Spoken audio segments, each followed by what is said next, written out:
Bonjour et bienvenue dans ce nouveau podcast consacré à la blessure de l'humiliation. Aujourd'hui, je vais aborder les différents masques que les personnes peuvent adopter pour cacher cette blessure. Et nous allons commencer par le plus connu, c'est celui du masochiste.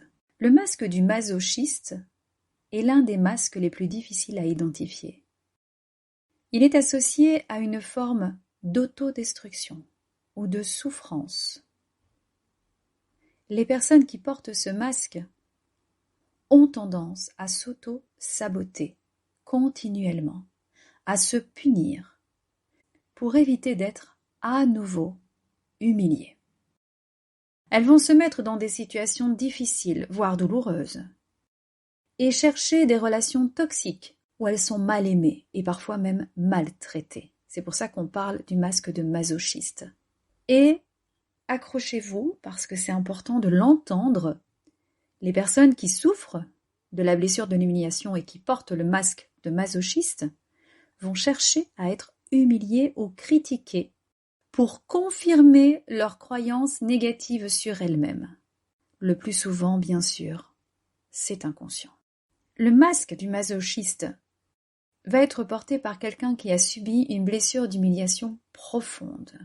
Et cette blessure a laissé une marque indélébile sur l'estime de soi de la personne, sur sa valeur, sur la valeur qu'elle a d'elle-même. La personne a l'impression qu'elle mérite d'être maltraitée ou mal aimée, et elle cherche à se punir en conséquence. Voilà pourquoi regarder cette blessure d'humiliation est dérangeant. Humainement, ça n'est pas facile d'admettre qu'on se fait du mal, que l'on est dans un mécanisme d'autodestruction. Et pourtant, je vous assure que dans mes accompagnements, cette blessure est très souvent abordée.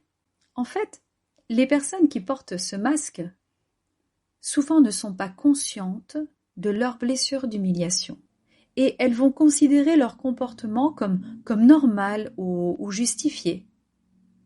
Voilà pourquoi la blessure d'humiliation est souvent la dernière à être découverte, car elle nécessite un travail sur soi important avant d'en prendre conscience.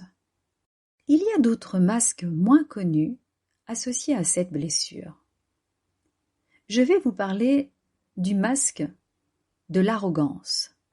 Les personnes qui portent ce masque vont adopter une attitude arrogante pour cacher leur manque de confiance en elles, d'estime d'elles-mêmes plutôt. Elles auront l'impression qu'en se montrant supérieures aux autres, elles pourront éviter d'être critiquées ou ridiculisées.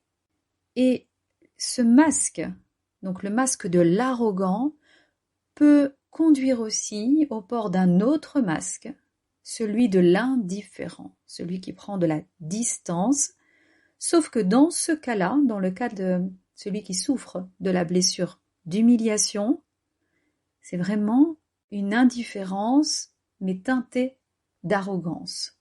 Donc la personne va se montrer supérieure à l'autre. Une fois de plus, c'est dérangeant de prendre conscience de ces masques, en ce qui nous concerne.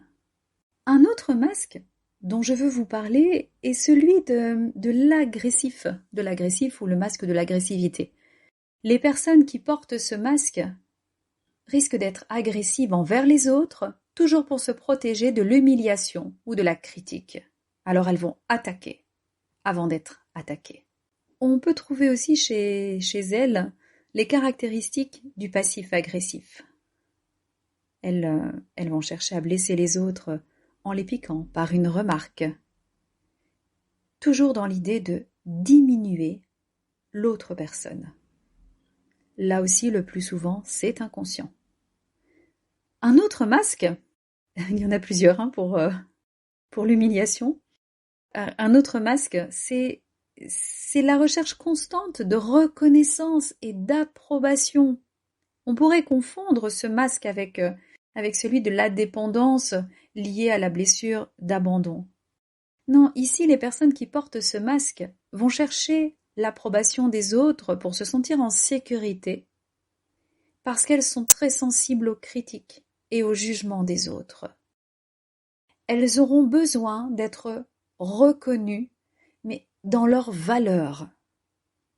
Donc il y aura aussi cette envie d'être vues comme supérieures aux autres, comme si on ne pouvait pas les attaquer parce qu'elles sont supérieures aux autres. Ce masque de recherche, de reconnaissance et d'approbation va entraîner parfois un autre masque à porter en fait, c'est celui du perfectionniste. Les personnes qui portent ce masque vont chercher à être parfaites dans tout ce qu'elles font, pas pour éviter le rejet. Vous voyez, c'est pas encore la même chose. Il ne s'agit pas de souffrir d'être rejeté par un clan dans ce cas-ci. Non. Les personnes qui vont porter ce masque dans le cadre de la blessure de l'humiliation, c'est une fois de plus dans le but d'éviter la critique, d'éviter l'humiliation. Donc, elles vont avoir peur de ne pas être à la hauteur ou de décevoir les autres. Ces comportements compensatoires sont difficiles à identifier. Car, comme je l'ai dit plus tôt, les personnes qui les adoptent ne sont pas conscientes de leur blessure d'humiliation. Et la prise de conscience de cette blessure nécessite un travail sur soi vraiment important. Bien sûr, il y a encore d'autres masques, parce que chaque personne peut développer des mécanismes de défense différents en réponse à leur blessure d'humiliation. Voilà pour ma présentation des masques que j'ai rencontrés lors de mes accompagnements.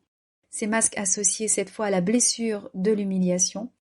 Et dans un prochain podcast, je pense que je vais aborder des pistes, déjà quelques pistes pour soigner cette blessure et retrouver l'estime de soi. En attendant, je vous souhaite une excellente journée et à très bientôt pour un nouveau podcast sur cette blessure. Merci de m'avoir écouté.